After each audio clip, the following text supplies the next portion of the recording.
Trois choses à savoir avant de te lancer en freelance. Et oui, dans cette vidéo, avant que tu ne quittes ton travail et de lancer en freelance, je vais t'éviter de faire n'importe quoi et surtout de t'attendre à beaucoup de choses qui ne sont pas vraies dans le freelancing. Salut à toi, si c'est la première fois que tu vois cette chaîne, c'est que tu ne me connais pas. Je m'appelle Romain Momoni et sur cette chaîne, je te parle de freelancing, surtout des plateformes de freelancing comme ComeUp et Fiverr. Je te parle notamment de comment réussir sur cette plateforme-là. Mais cette vidéo va être un tout petit peu différente parce que je vais m'adresser aux freelances en général. Ceux qui sont dans une agence ou dans une entreprise et qui ont soit envie de démissionner pour se mettre à leur propre compte, soit tout simplement envie d'avoir un complément de revenus suffisant. Dans cette vidéo, je vais t'éclaircir sur 3 points que tu dois absolument savoir avant de te lancer en freelance. Oui, le freelancing, c'est très bon, hein. Franchement, c'est une très bonne chose. Tu peux gagner vraiment beaucoup d'argent. Il y a des jeunes de moins de 20 ans qui se font des milliers d'euros sur Internet juste grâce à leurs compétences ou à leur passion. Ça, c'est vrai. Mais il y a encore beaucoup de mystères sur les gens qui fantasment sur le business en ligne, notamment le freelancing qui est le sujet de cette vidéo. On va commencer par le premier point qui est un peu plus glamour, c'est-à-dire que quand tu es en freelance, tu es ton propre boss. Alors, je dis que c'est un peu plus glamour, mais en vrai, ça a des côtés sombres. C'est-à-dire que tu es ton propre boss, mais c'est pas vraiment ça. Tu as des clients quand même si ce ne sont pas tes boss, tu travailles un peu pour eux. Mais en gros, tu n'as pas une hiérarchie dans une structure qui te dit quoi faire, alors que lui-même, il ne sait pas exactement de quoi il parle. Mais comme je t'ai dit, ça a des côtés sombres parce que justement, il y a des personnes, quand ils n'ont pas de structure fixe, quand ils n'ont pas une personne pour leur dire quoi faire, bah, ils ne font rien et ils glandent. Et si tu te lances en freelance pour glander, le mieux c'est que tu restes salarié. Je te le dis sincèrement. Il y a aussi le fait que oui, tu deviens ton propre boss, mais comme on dit, le grand pouvoir implique de grandes responsabilités. Et donc, tu deviens un chef d'entreprise, de ta propre entreprise. Donc, tu vas être assujetti aux impôts, bien sûr. Donc, tu vas te déclarer. Et il y a plein de trucs que tu dois savoir sur comment créer une entreprise en gros, comme s'entourer d'experts comptables, savoir quels sont les impôts. Donc, ça dépend vraiment du pays dans lequel tu es, mais te renseigner énormément là-dessus, être sûr de ce que tu dois faire ou que tu ne dois pas faire. Quand tu vas vouloir engager, par exemple, comme je t'ai dit, un comptable, il faut savoir est-ce que tu engages un comptable en freelance ou est-ce que tu engages le comptable avec un CDI ou avec un CDD. Donc, par rapport au contrat que tu vas faire avec ton salarié, bah, il y a des obligations, il y a des charges, etc. Et je vais pas te mentir, c'est très chiant de gérer une boîte, même une boîte dans laquelle tu es seul.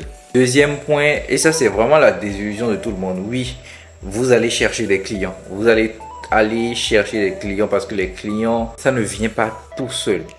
Alors, j'en parle énormément sur cette chaîne. Il y a énormément de manières d'aller chercher des clients. C'est-à-dire que vous pouvez aller prospecter de manière manuelle ou aller vous inscrire sur des plateformes de freelancing qui est la méthode que j'enseigne ici et qui est beaucoup plus simple que d'aller prospecter.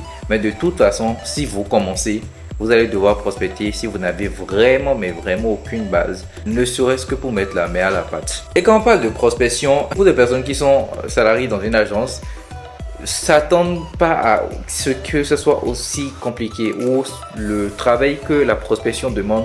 Beaucoup de personnes ne s'y attendent pas. Alors que la prospection, c'est un des trucs les plus compliqués et les plus complexes, surtout quand tu es à ton propre compte. Moi, par exemple, je me rappelle à mes débuts, je prospectais entre 50 et 100 personnes par jour pour avoir une réponse ou 2 réponses maximum. Et des fois, je n'avais aucune réponse. Je pouvais passer des semaines à prospecter et me retrouver avec 2 réponses et peut-être un client.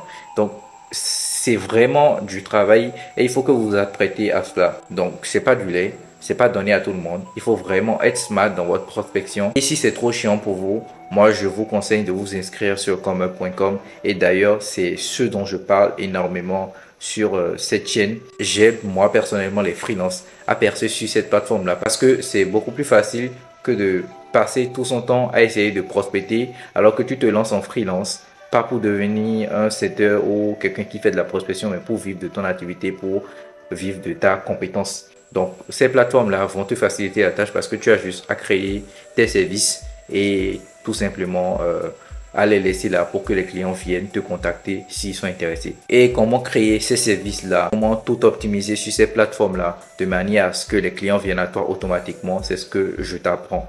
Donc, j'ai mis un lien en bio si tu veux prendre un appel avec moi pour en savoir un peu plus.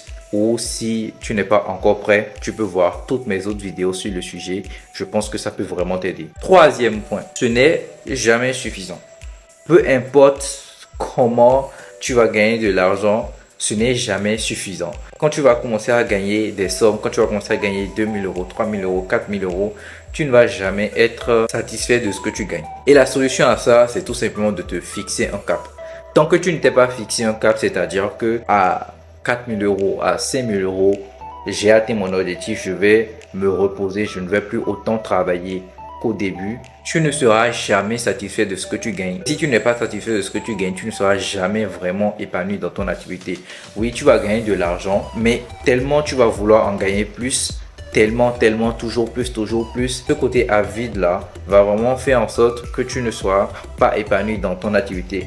Alors que de base, si tu veux quitter ton emploi, je suppose que c'est parce que tu n'es pas épanoui dans ton travail. Donc tu vas quitter un milieu dans lequel tu n'étais pas déjà de base épanoui pour quelque chose dans lequel tu ne seras toujours pas épanoui. Alors que la contrainte encore ici, c'est que tu es ton propre boss.